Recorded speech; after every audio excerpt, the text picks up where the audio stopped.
अभी एक भक्त ने बताया, नरवाणे से आते हैं एक भक्त जिनकी बेटी ज्योति ठीक हुई थी, आपको पहले सुनाया भी था, भक्त रणधीर। उसके पिताजी ने नाम ले लिया, कतियनाड़ी था, भगवान के निकट नहीं जावा था। उसने भी उस बेटी अपनी पोती को स्वस्थ हुआ देखा और उसने सारे प्रमाण दिए। उसके बाद उनके पिताजी ने उपदेश ले लिया।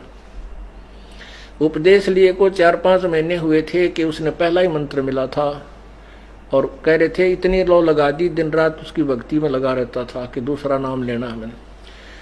उम्र बहुत हो गई थी, अचानक बैठा बैठा आराम से मंत्र करता करता शरीर छोड़ गया। बोलो सतगुरुदेव।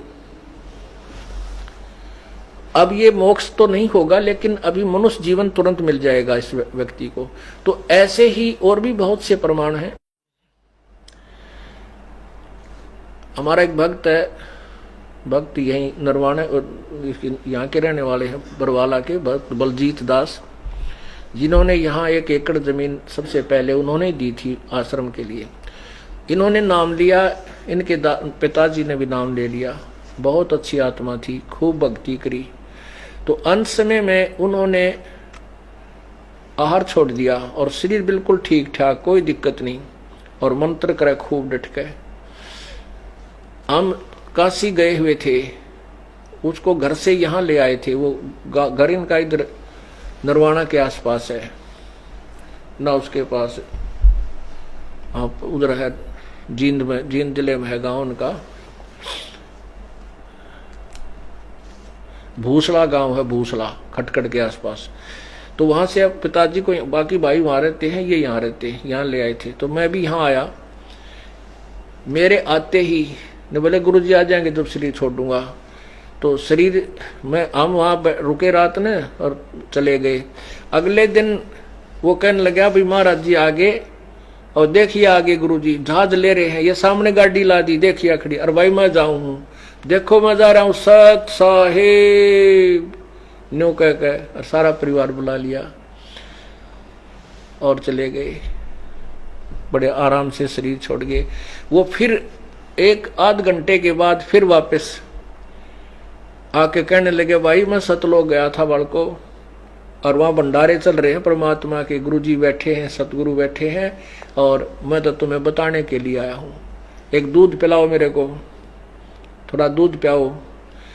वो अपने फ्रिज बोला ताजा दूध लाइए, फ्रिज मत निकाल कर ले गए। बोले ना जो ताजा को नहीं। फिर एक और भगत था, उनके गाय थी या भैंस, वहां से दूध लाए। जब 1 कटोरी दूध पी कर बोला भाई मैं चाला, बच्चों लगे रही हो, ये पूर्ण मार्ग है, पूर्ण परमात्मा आए हैं। उस दिन के बाद इस परिवार का ऐसा दृढ़ विश्वास हो गया, समर्पण कर दिया पूरे परिवार ने, रिश्तेदारों ने। बोलो सतगुरुदेव की।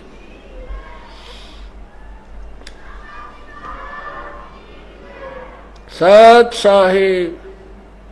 मेरे पूज्य गुरुदेव स्वामी रामदेवानंद जी महाराज 108-7 साल के हो गए थे, और आखिरी सांस तक उनका शरीर बिल्कुल ऐसा स्वस्थ और लाल चेहरा था। शरीर वैसे का अस्थि पिंजर सा था। वो 40 वर्ष यहाँ जींद एक कुटिया थी, उसमें रहे मेरे साथ, हमारे बच्चों ने वहां सेवा की। 40 दिन के बाद 24 जनवरी को यहाँ से गए। उनके अपने मूल आश्रम था तलवंडी भाई मोगा, मतलब फिरोजपुर जिले में एक मोगा में आश्रम। तलवंडी भाई गए 24 तारीख को, हमारे भक्त वहां छोड़ के आए। सेवक वहां हमारे साथ, उनके साथ रहते। 25 को विश्राम किया, 26 को दिन में 10 बजे अपना सुमन करते करते ऐसे आराम से बैठे बैठे और शरीर छोड़ गए। बोलो सतगुरुदेव की। पुण्यात्माओं, भक्ति इसलिए की जाती है कि हमारे घर में सुख रहे, अंत समय सुथरा बीते।